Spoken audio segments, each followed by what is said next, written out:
It is a feel-good Friday on Locked On Nationals, and today we are going to get into a strong point for the Washington Nationals entering the 2023 season, and I'm going to tell you about all of that and more right after this.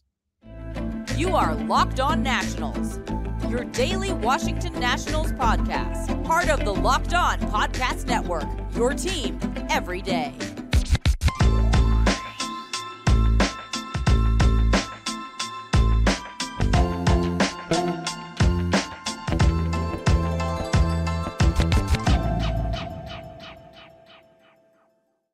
And thank you for making Locked On Nationals your first listen every day, as we are free and available wherever you get your podcasts. I'm your host, Ryan Clary, and I always appreciate coming in every single day to talk about the Nationals with the Locked On Podcast Network. And I have married those two things and created a podcast, or not created, but I took over a podcast with Locked On Nationals. And today's episode is brought to you by FanDuel, this official sportsbook of Locked On. Make every moment more, and visit FanDuel.com/LockedOn today to get started. And as I was saying, I believe this season will be a rougher one in the rebuild. You know, right now we are tied for dead last in World Series odds, tied with the Oakland A's. We don't have much expectations for this season. Fans, you think about it, we're in the thick of the rebuild. It started, it's here, but it's also going to be a climb up. And I believe rock bottom was this past year, so I don't think it's going to get any worse than it did in 2022.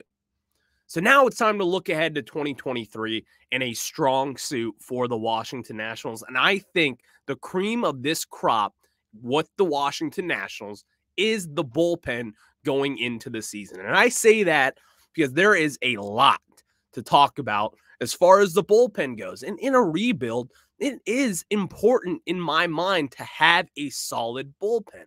You can't be bad spreading it across whatever it may be, whether it be your outfield that is poor, your infield, your starting pitching. But I believe in a rebuild, it is important to have a bullpen set and ready to go. And I say that because what is the most auction off position at the trade deadline? It's simple. It's relieving pitching.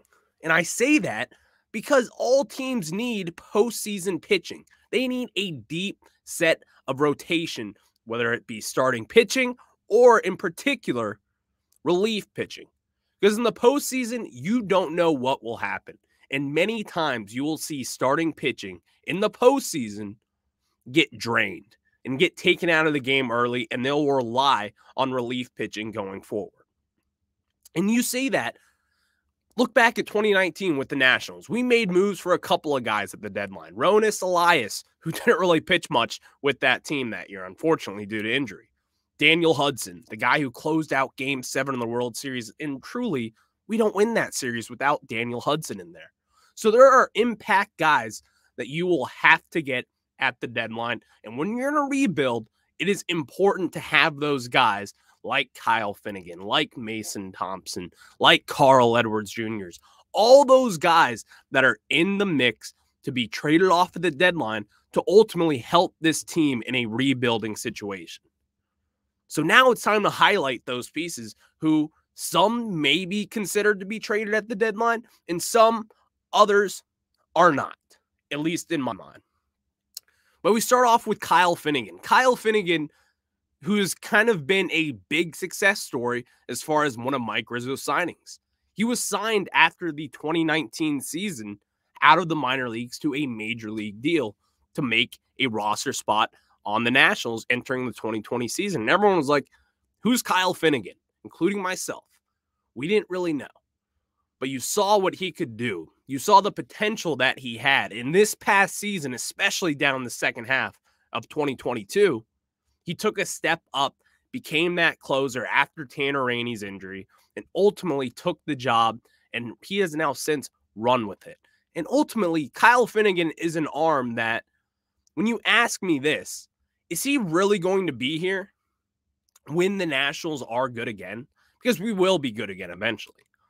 This is someone who is around 31 years old right now. We'll be turning 32, I believe, this upcoming September. So when I think of Kyle Finnegan, I'm not necessarily thinking that this is going to be someone who will be here for the long run.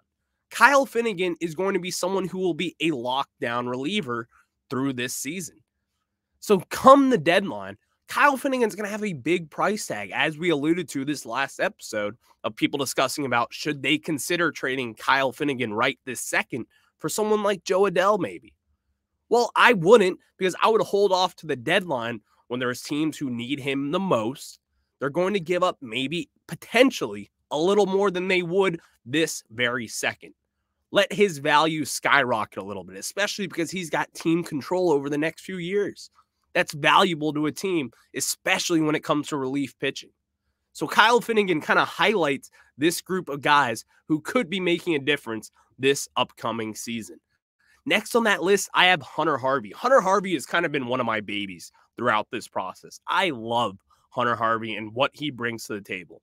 Not only does he have the cool mustache, the long flowy hair, he's just a solid pitcher no matter what way you look at it. This is someone who was DFA'd by the Baltimore Orioles back this summer. The Nationals claimed him, and ultimately, this is someone who pitched 39 innings for the Nationals, struck out 45 hitters in that period as well. Well, it was good for a 2.52 ERA.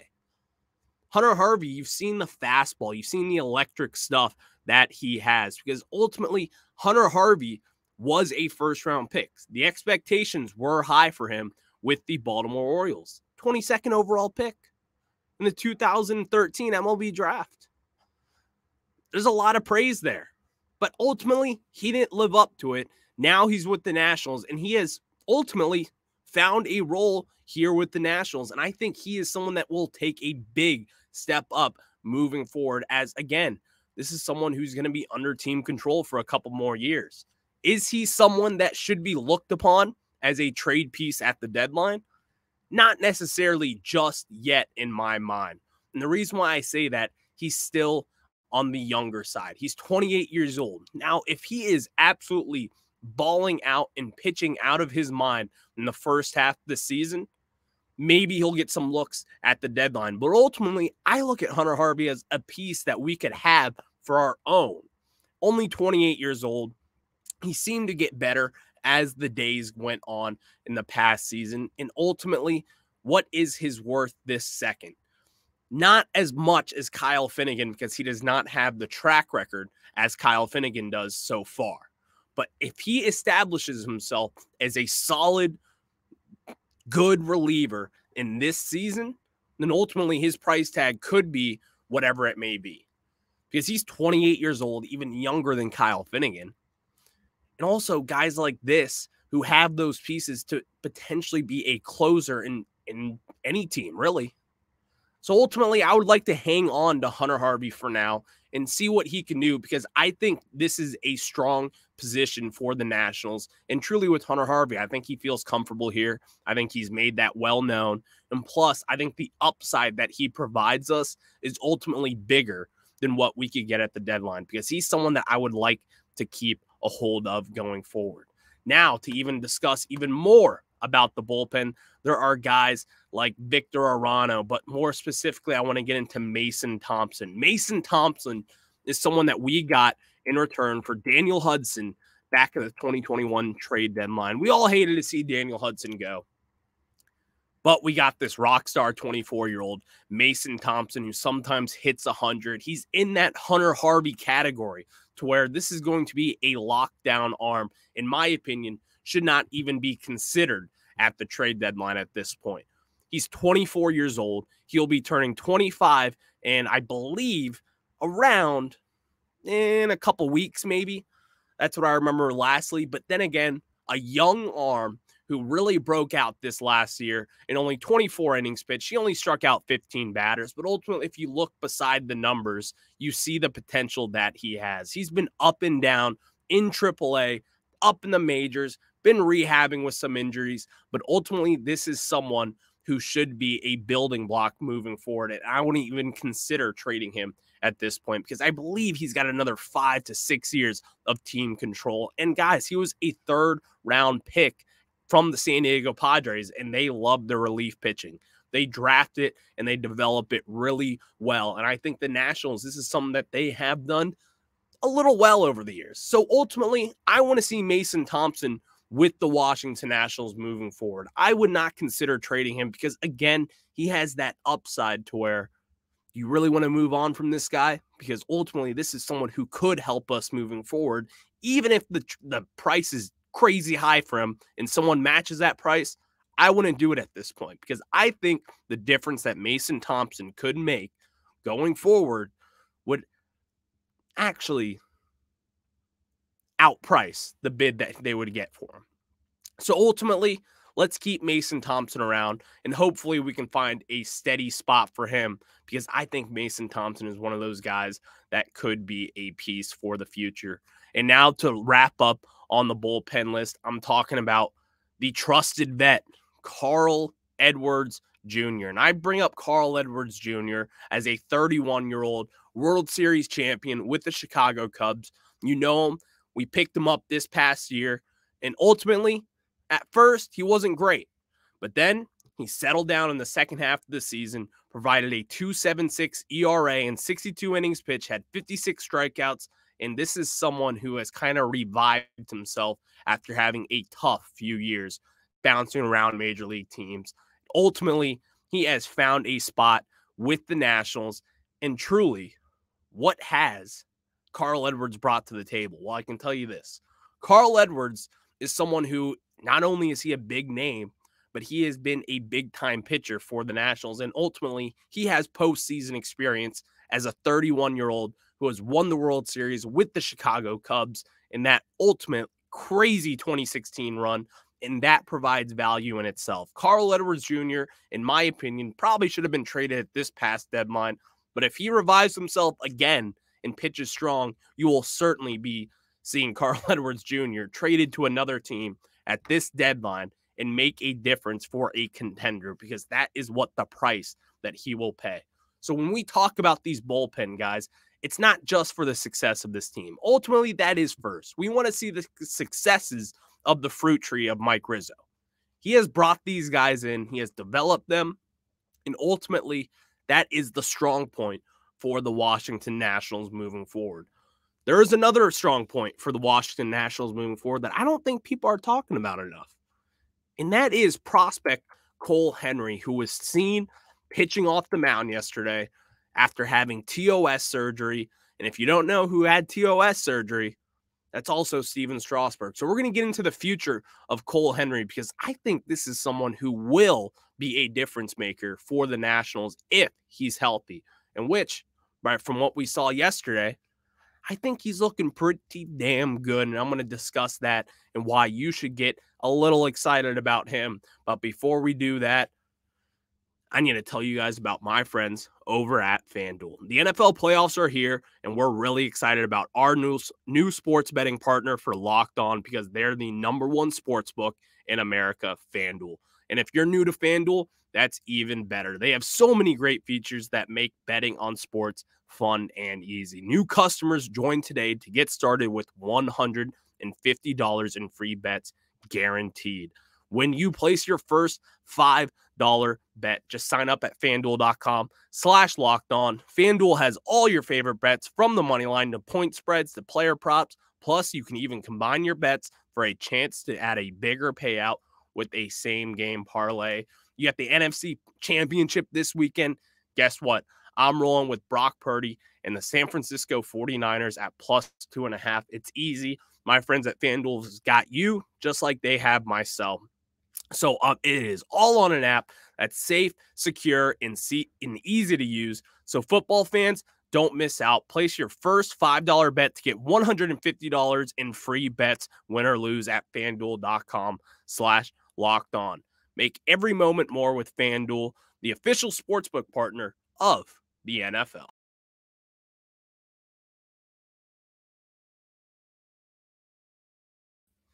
And now to get into Cole Henry, who was seen pitching yesterday for one of the first times since he had this TOS surgery back over the summer with the Washington Nationals. And I say for you to watch out about Cole Henry moving forward, because this is someone who has kind of been an electric arm, but ultimately he has battled injuries kind of throughout his career.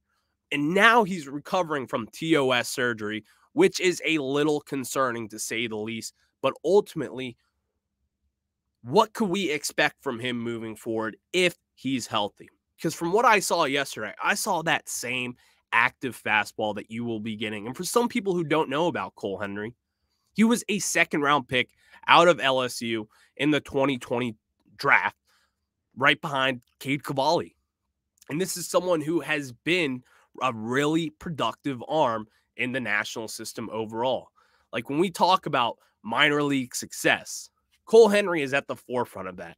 He has only pitched in 78 innings through 2 seasons in minor ball for the Nationals, but ultimately he has collected 104 strikeouts in those 78 innings. He has a 2.06 ERA, and plus, besides that, he's averaging around 12 strikeouts per 9 innings. He's averaging just about he's averaging 4.5 strikeouts per walk. He's only averaging a home run per 9 innings. These stats that he has produced throughout his time in the minor leagues have been out of this world. But ultimately, his struggle has been that he can't stay healthy. So what can we provide with Cole Henry? What can we get out of Cole Henry moving forward? Because if Cole Henry is healthy entering the season, I think you will see him in the major leagues some point in this summer, whether that be filling in for an injury, whether that be out of the bullpen.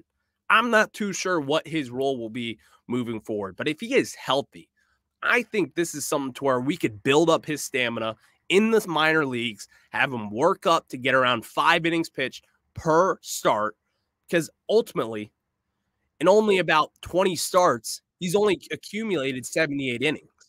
So there's not a lot of time there. He's only averaging about 3.5 to 4 innings per outing right now. So that's nothing that's great. It's nothing that's really world-beating, and when you think about it. But ultimately, the progress that he has made since college, if he was healthy over the last few years and he was able to accumulate 20-plus starts over the last 2 years, I think this is someone that you would see as a top 100 prospect. But as I've said, the only issue that he has had is his ability to stay healthy.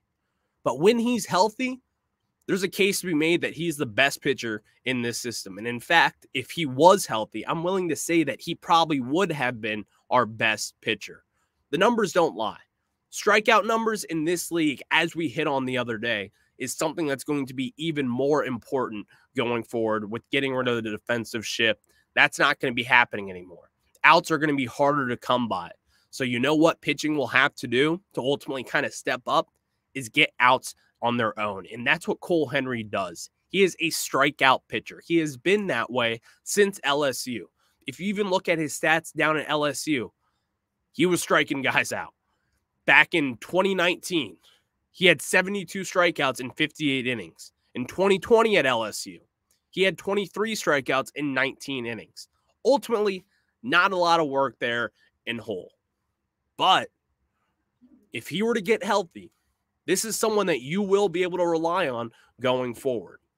And this is not only someone that we will be able to rely on, but this is someone who will make a difference for this major league team, and especially a starting pitching roster that needs all the help that we can get, because last year it was by far and away the worst in baseball.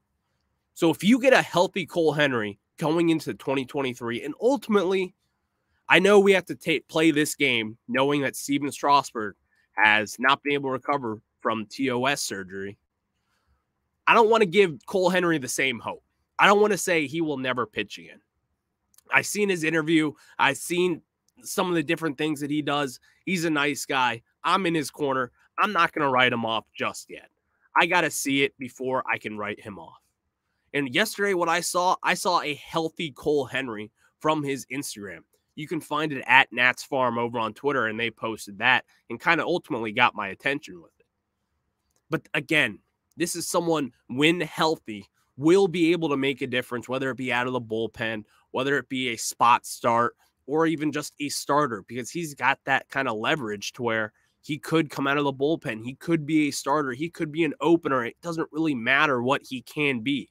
But what we have to work on with him moving forward is to build up that stamina down in the minor leagues, get him healthy, and ultimately there's no rush for it either way. But if he were to come back healthy from TOS, that would be a big jump in ultimately what medical doctors think of that procedure. Because we know it, I don't have to say it, but TOS surgery is not easy to come back from, as you see with Stephen Strasburg. It can ruin careers as it has before in the past with mostly every single guy that's gotten it. So that's the unfortunate part. But I'm not going to write him off yet. At some point, someone will get back from this surgery and make a difference. And I hope to God that Cole Henry is that difference maker, because I think that he has that kind of potential for the Washington Nationals.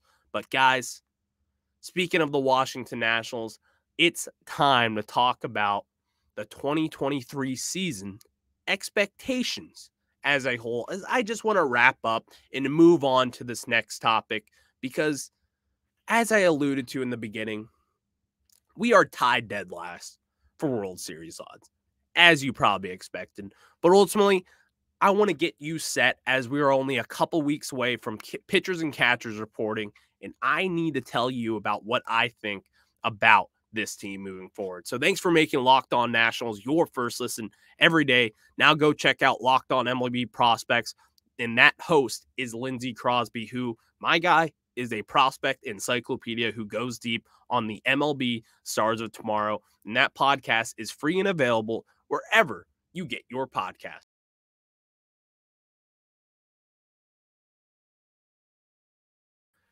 And now to get into what I expect from the Washington Nationals in 2023.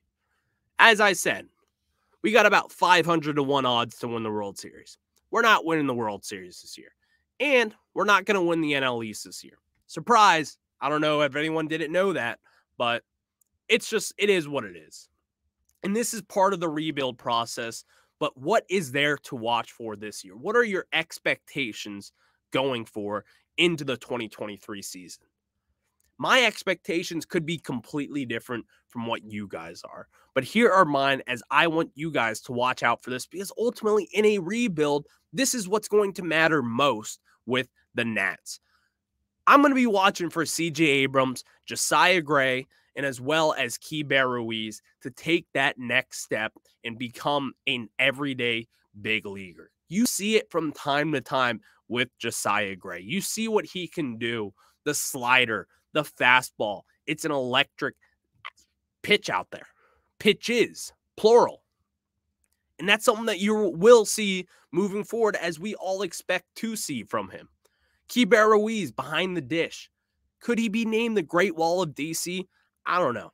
You see it from the catching and the defensive side of things. He is an elite blocker of baseballs. He calls a solid game. And ultimately, you see he has the trust of the pitching staff behind the plate, to where they're not afraid to spike one in the dirt on an 0-2 count, because Keibert Ruiz will block it. But what we need to see from him this year is take a next step in driving in runs, getting more offense, getting on base more, and ultimately hit some home runs, because this is someone who was a powerful bat down in the minor leagues. Now let's just see him take that jump into 2023, because I think he will take that jump. I even think he could be in the stratosphere of about 20 home runs if that's what he really wanted to be. So we're going to be looking for that. C.J. Abrams, the young buck, 21, 22 years old. What will we need to see from him? You've seen it from the defensive side, as he made 2 web gem plays in the span of about 2 games last year that both ended up on SportsCenter top 10. Defensive side of things, yes, he made a couple of throwing errors here and there. He booted a ball or two. This is a defensive stout guy, is how I call him. He's going to be a defensive first shortstop, which is all right. But ultimately, I think he is going to have to hit for average and get on base and able to generate some runs. His threat is stealing bases, getting on base. And when he's on base, he is a terrorizer. He is Trey Turner on the bases. He's not as fast as him and ultimately not as skilled on the bases as Trey Turner, as most every big leaguer is not Trey Turner. But CJ Abrams can be that kind of threat to where he is getting in someone's head when someone like Keibert Ruiz is coming to plate and bat, Joey Meneses, whoever it may be. CJ Abrams is going to be someone who will be a little rascal on the bases.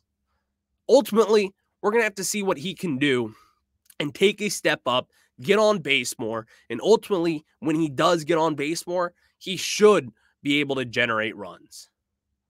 Next, I want to talk about a little with Lane Thomas and what he can bring, because I actually really like Lane Thomas, and I talk about Lane Thomas not as much as I would like to, because this is someone who actually could be one of the better hitters on this roster this year, as he won MVP of the Nationals in the 2022 season. Now, it's not saying too much when you trade away Josh Bell and Juan Soto. Nelson Cruz isn't hitting at anything. So it was kind of an easy award to win, but ultimately, if he were to sustain his success that he's had the past 2 seasons in the second half of the season and were to get rid of the first half, this guy would be around an above average big league hitter. Right now, he's about an average big league hitter, which is fine. That's a good thing for the Nationals. You don't have too many of those guys on your roster. But if Lane Thomas were to actually start hot, like he hasn't done the last 2 years, in this guy's numbers, you could see him hitting around a 780 OPS. He does have power. You see it. He could be a 15 to 20 home run guy if you were to get around 450 to 500 at-bats. You could see that out of Lane Thomas. But will we see that? Will we see that first half jump that we have been waiting to see from him? I don't know. He's got to start hot. That's something that needs to happen with Lane Thomas moving forward. His defense out there in left field, center, right field, wherever he will be playing is fine. It's nothing crazy. It's nothing bad. He's a solid fielder. So that are the expectations for Lane Thomas and ultimately the Washington Nationals. And those are going to be the guys that I will be watching closely this year as we inch closer to opening day, because we are under 100 days. I'm not a math guy, but I know we're under 100 days away from opening day. So thanks for making Locked On Nationals your first listen every day. Now make your second listen Locked On MLB Prospect, who is hosted by Lindsey Crosby, who is a prospect encyclopedia. And that pod is free and available wherever you get your podcast. I hope you enjoyed the show today. I will be talking to you guys next week as we continue to get closer to spring training 2023.